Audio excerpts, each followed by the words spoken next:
What's going on, everybody? C4 here today. Continue with the Madden 18, Madden 17 roster reveal, and we're looking at the Seattle Seahawks, one of the more polarizing rosters you're going to find here in Madden because they have so much talent in most positions, and then they have maybe the worst talent at another position. So it's always a tough way to judge, tough way to evaluate, but I think we did a decent job. What you're going to get in these rosters are Cliff Note version. Go check out the Philadelphia Eagles episode, the very first one, if you want an in-depth explanation. But essentially, the rosters are based off of my ratings, Pro Football Focus, and their stats. All teams' first 3 round worth of draft picks are included, as well as free agents. Rounds 4 to undrafted free agents. I've just included the notable guys.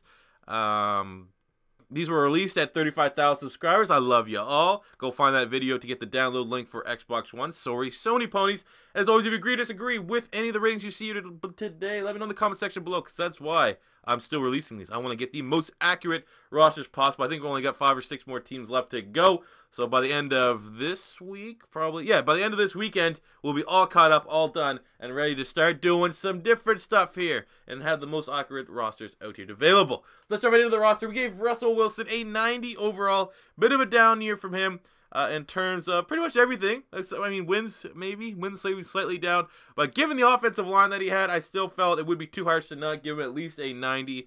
10-5-1 as a starter, 4,200 passing yards, 21 touchdowns to 11 interceptions. Only was able to contribute 259 rushing yards and 1 touchdown as well. He has a receiving touchdown. So he had 2. So he finished really with the season with like 4,400 yards, 22 touchdowns, and then 11 interceptions. Just, I mean, 90. I still think with that stat line, 90 is done. I mean, the yards aren't bad, but the touchdowns and stuff like that and his rushing yards aren't really Russell Wilson-esque. But like, again, with that offensive line, the fact that he was able to even stay healthy for 16 games is the craziest thing. So I feel 90, though, is a good starting point here for Russell Wilson. Boykin with a 74. Will Colin Kaepernick sign with the Seahawks? We will have to wait and see. Number the running back spot where they have a bunch of running backs. We gave Thomas Rawls an 84 overall. I had him as an 86 when it started. Didn't play a lot last season, so as usual, we deduct a -2. 84 still may be a little high for Thomas Rawls. Seahawks fans, let me know. Last year, he started in 7 games, and he had 445 yards from scrimmage and 3 touchdowns. They brought in Eddie Lacy from the Green Bay Packers, who's on like a goddamn weight clause. Thought this was a very head-scratching move. But all right, 82 overall, we stay there. Again, running back, I could definitely be open to modifying some of these overalls for sure. They have CJ Prosise, who looked really, really electrifying on that backfield when he played. So I decided to give him a 76 overall. Only featured in 2 starts, 6 games, 2 starts. He had 380 yards from scrimmage and 1 touchdown. I think big things ahead for CJ Prosise in this offense. They got Mike Davis, former 49er, with a 74 overall. Alex Collins, 69. Tremaine Pope, McGee, McIsaac, and George Farmer. Big-ass depth chart here for the running backs. But yeah, let me know what you think about these ratings, especially for the running backs, because I certainly feel like I'm a little uneasy. I feel like I could adjust some of these. Fullback, they have Malcolm Johnson here with a 66. I don't even know if he's actually their fullback. Is he actually their fullback, Malcolm Johnson? What is he even? I don't even know what he is. Oh, yeah, because offline player management, we can't modify the fullback, so he's not really on the roster. Once you get into your connected franchise mode, you can deal with that. Jump to the wide receivers. We gave Mr. Doug Baldwin an 89 overall last season. He had 94 catches for 1,100 yards and 7 touchdowns. So that is fringe. I think he's fringe top 10 wide receiver, which is what I really believe he is in real life. Pro Bowl last season. Big-time playmaker, probably the best explosive playmaker on that offense right now outside of Russell Wilson. We gave the Rocket here a 79 overall. Last season, he finished with 41 catches for 597 yards and a touchdown. Was able to add a couple gimmicky run plays to get 711 total yards from scrimmage and 2 touchdowns. So I think it's worth a 79, plus of explosiveness on special teams. We got Jermaine Kearse here. We give a 77 overall last season. Jermaine Kearse, what did he do? Jermaine Kearse had 41 catches for 500 yards and a touchdown. A little bit of a down year from Kearse, still serviceable. And Paul Richardson got that 75 overall bump just because he turned into Odell Beckham Jr. in the postseason. If he can continue that, I mean, that's scary. He's a big-time question mark with a whole bunch of upside. If maybe he decided to turn that corner in the playoffs, and he's going to play like that next season, I mean, that's going to be a scary-looking offense at least. We have to wait and see. So 75, I think, is a good starting point for him. They got Amara Darboh in the draft from the University of Michigan in the, I believe, 3rd round. So we gave him a 67 overall, which is, about where our 3rd round picks get that are solid. Tested very well at the combine.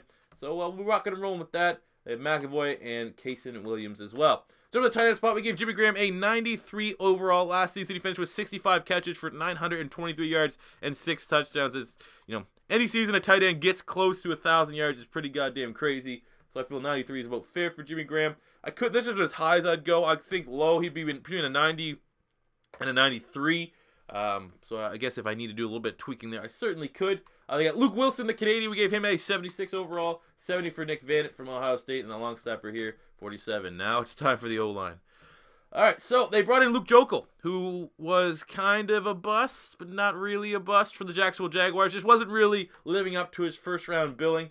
75 overall as a left tackle. I think he played a little bit of left guard for the Jags last season. He's swinging up the tackle here for the Seattle Seahawks. They have George Fant, 67. He's not very good at all. Left guard, we have Mark Glowinski, who we gave a 71 overall. Pro Football Focus last season gave him a 45.5. I'm trying to be generous. His rating should probably be like a 67. At the center spot, we gave Justin Britt a 79. He's the only one that graded out decent for Pro Football Focus. They gave him a 79.3, so we'll give him a 79. Joey Hunt here with a 70. At the right guard spot, they got Jermaine Fetty, their first-round pick from last year. We're giving him a 69 overall, which is, again, incredibly generous after Pro Football Focus gave him a 37.6 grade. I'm being nice here. I'm trying to be as nice as I possibly can with this offensive line. At the right tackle spot, they got Ethan Posich, who predominantly played center at LSU, but a lot of people are expecting him to swing out to right tackle. Could be the starter there. They got Ibushi, who was decent last year in a couple of serviceable snaps for the Houston Texans. So it looks like center and right tackle are probably going to be the only two spots with some upside on this offensive line, at least at face value at the beginning of the preseason. But, I feel bad for Russell Wilson. Defensive side of the ball, we get Michael Bennett in 88. Again, we had him as a 90. He missed a lot of time last season. I think he only featured in 10 games. 11 games. So 11 games, he only had 5 sacks and 35 tackles. Jumped offside probably 90 times within that period. So, as usual, we deduct 2 for guys that miss significant periods of time. So that's why he's starting out with an 88. But when healthy, I mean, let's be honest, he's one of the best defensive ends in the NFL.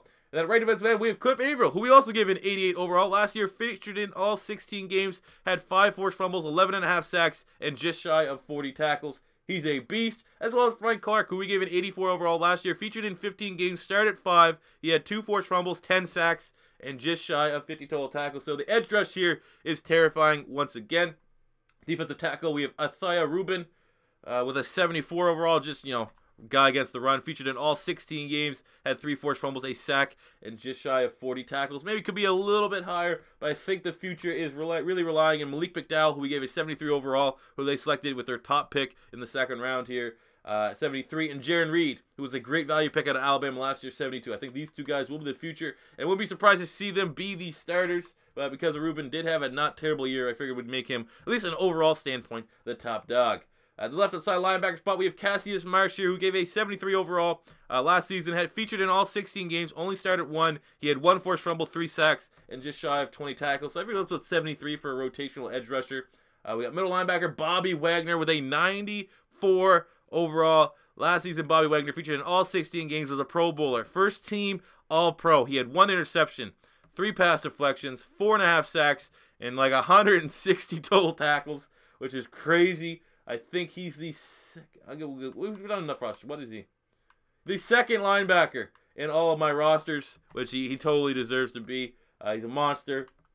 I got Will Hoyt, 70 overall here, coming from the 49ers. And the right side linebacker, we got KJ Wright, who we gave an 87 overall, one of the most underrated linebackers in the NFL today. Last season, KJ Wright featured in all 16 games, had 5 pass deflections, 1 forced fumble, 4 sacks, and 70, 80, 90, 100, like 130 tackles, just shy of 130 tackles. So again, uber production from both these linebackers on what is an incredible defense. Pierre Lewis with a 70. At corner, we gave Richard Sherman a 90 overall last season. He had 4 interceptions, 13 pass deflections, and 58 tackles. He is tied for the 3rd highest corner in my rosters after. We'll do another quick here. Who's my Chris Harris, Aqib Talib, and then it's a 3-way tie between Pat Pete, Casey Hayward, and Richard Sherman, which I think is fair. I'm a big fan of Richard Sherman, to be honest with you. I think 90 is a good starting point here. Definitely could go up. Deshaun Shedd, we gave him an 80 overall. Last season, he played pretty much everywhere in the secondary, at least on cornerback spots. He had 15 starts, 15 appearances, 1 interception, 14 pass deflections, 1 interception, and 50, 60, 70, almost 80 total tackles. So I think that's worth about an 80. We have Jeremy Lane, 76. Shaq Griffin, who's probably going to have a decent role here, the rookie at a UCF with a 69. Free safety, we give Earl Thomas a 93 overall. Featured in 11 games, had 2 interceptions, 10 pass deflections, as well as a fumble return for a touchdown, and just shy of 50 tackles. Again, 2-point deduction for guys who missed a lot of time. So he was originally a 95. Now he's sitting at a 93. And I guess just because we're doing this for this, he's still tied for the highest free safety with Eric Weddle in this roster. And then jumping to the strong safety spot, we give Cam Chancellor a 92 overall last season. Featured in 12 games, had 2 interceptions. He had 8 pass deflections, 1 forced fumble, and just over 80 total tackles. So, one of the hardest hitting players in the NFL, the strong safety spot. I think 92 is a good starting point with him. And they got Bradley Mcdouga coming over from the Tampa Bay Buccaneers. His stat line for the Bucs last year was actually very, very good. I think he had like 3 or 4 picks. Big time production, so I think that was a great value pickup here for the Seahawks, continuing to strengthen their defense. They got Blair Walsh at the kicker. They lost Hauschka, who's one of the better kickers in the NFL. Blair Walsh is one of the worst kickers in the NFL. Maybe a 70 is being a little too generous. And punter John Ryan, the Canadian, with a 77. So there you go, guys. That is your Madden 18, Madden 17 Seattle Seahawks roster. If you agree or disagree with any of the ratings you saw here today, feel free to let me know in the comment section below. If this is your first time stopping by, don't be afraid to hit that subscribe button. And until next time, it's C4 reminding you, you can download these rosters now on Xbox One. Just check out the link in the description. Hopefully it's there. If not, just search my channel. You'll find it. And until next time, peace out.